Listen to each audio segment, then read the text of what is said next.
He just found out one of his closest friends was working against him behind his back for motives even she could not understand. She was outed as a creep on national television, and the fun part?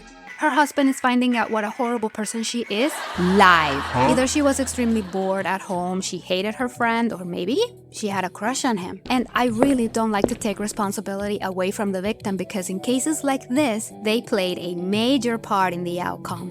Let's dissect. Bart is a father of 2 who got a divorce. 2 years later, his friend suggested to try online dating, so he did. He was drawn to Megan, a pediatric oncology nurse, and they both hit it off. Eventually, the conversation moved to phone calls and texts. But Bart wanted more, so they set up a date to meet in person. On his birthday, mind you. It was gonna be a very special moment. But then things started to crumble. And this is when I side-eyed Bart for his future choices. The morning of June 15th, she called me and she told me that she'd been diagnosed with leukemia. Within about 2 hours, I got word that she did not make it. On his birthday, she was diagnosed and practically died. How horribly convenient. Now, granted, Megan didn't ask for money or anything like that, so maybe that made things a little bit more believable. Now, I want you to remember this part. After she died, Bart received a personal journal with a lot written on it about Bart. She had also written a final letter to me and a final letter to Allie, her best friend. I got a text from Allie that said,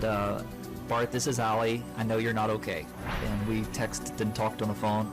Allie was great. Allie was like the best friend you can imagine. I bet she was the best of friends. I mean, the intro just told you a lot about her, right? She's quite insane. But just how much crazy this Megan story can get? Bart, without asking for anything, received a bag with a portion of her ashes on a cocktail shaker. Real human ashes. Poor guy would look at them and cry. He even put them on his bedside table. That's how much of an impact Megan had on him. Allie told him not to give up on the dating stuff and push him to try again. And so he did. Quickly, he found Allison, an undercover agent. I'm not even kidding. And rinse and repeat. They moved the conversation to phone calls and texts. Bart wanted more, so they scheduled a date. Guess what happened next? She said that she was testifying at a trial in Chicago for some people that they had arrested a while back. And while she was there testifying, the gang put out a hit on her life. And she was going to go under protection with the U.S. Marshal Service. But the story gets disturbing for no reason. Allison allegedly got captured by the detractors and did horrible things to her, according to her partner. She was taken to a hospital when she managed to escape G.I. Jane style, but was intercepted and shot. She lost a lot of blood and died. So basically, Megan's story, but directed by Michael Bay. But with a special ending by M. Night Shyamalan because Allison didn't die. According to Allison's lieutenant, a military man who texted this random dude she was casually dating. Apparently, the hospital made a mistake and the person who escaped the hospital was another guy. Whoopsie, right? She sent me a picture of her sitting up in the hospital bed, giving me a thumbs up, showing me she was okay. That's when I realized she's still alive. This is not a joke. But eventually, he realized something was off. And it wasn't the explosions, grenades, helicopter chasings. It only took a plane's picture for him to understand he was being duped. And she was going to fly on a medical flight to Walter Reed Hospital in Maryland, and I asked her, is there any way you can take your phone and snap a picture of the plane? So I took it and reverse Google image searched it, and when I did, I found that all of the photos were fake. He didn't stop there. Bart reverse Googled all the pictures Allison sent him and they were fake. But the true realization came after he invited his friend Allie for dinner. I went to see my friend Allie. I took her to dinner that night, and upon dropping her off at her place, I noticed that she'd left her car keys in my car. I picked up her car keys and I looked, and there was a library card on it with the name Jean. Allie's real name is Jean. She appeared after Megan died, but just as a support system, and because she was cosplaying as herself, she could meet Bart in real life and console him.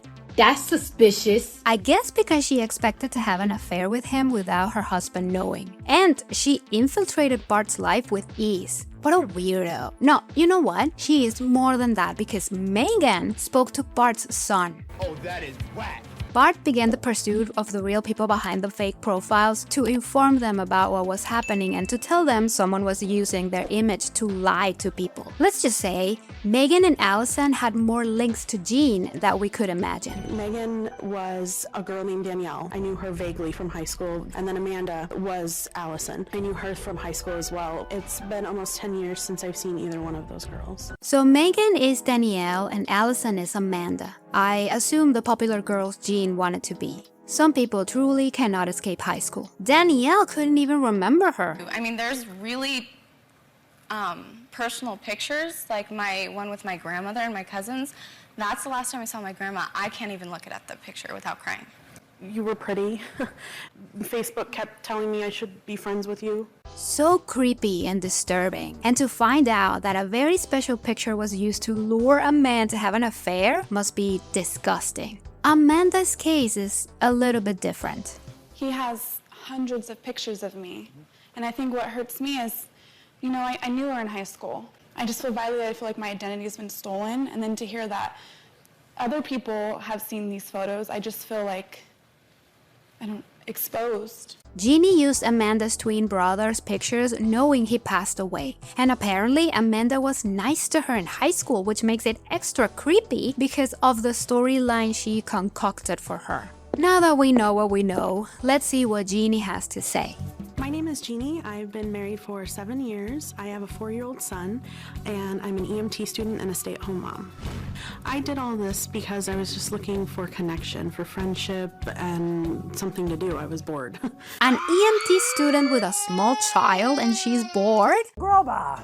Bye. Get out. Get out. Get out. Especially because she targeted Bart. She catfished him 3 times, and I bet you Allison would have died and been replaced by another profile made by her. And about 2 weeks into our connection, I told him that Megan had cancer.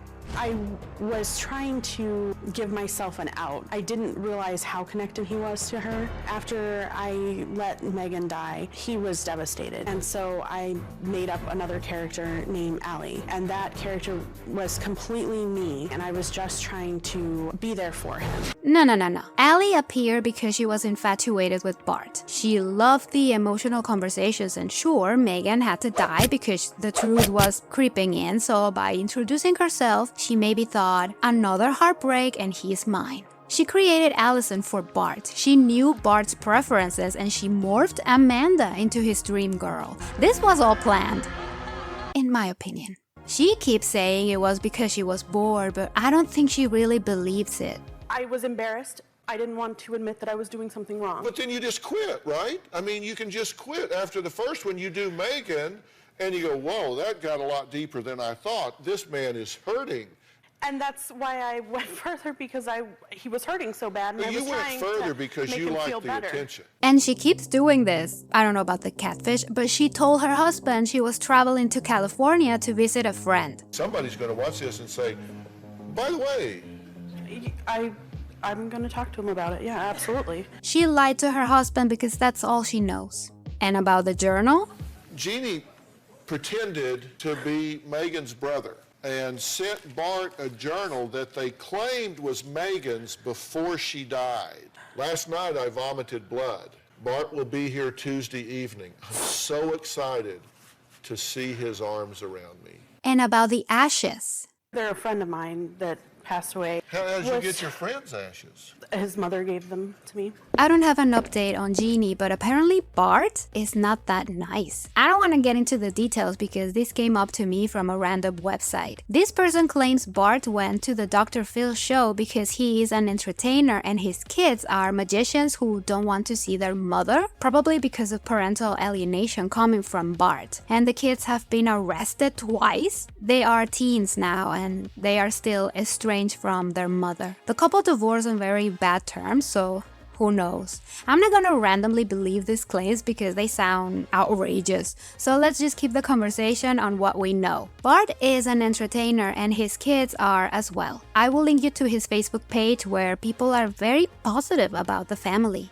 Also, he was a victim of a desperate and horny housewife, but still, he fell for the obvious. You can make the case that Megan could have been real, but Allison? An undercover detective. And he's not an octogenarian, he's probably in his early 40s. He was desperate and wanted an extremely attractive woman to love him.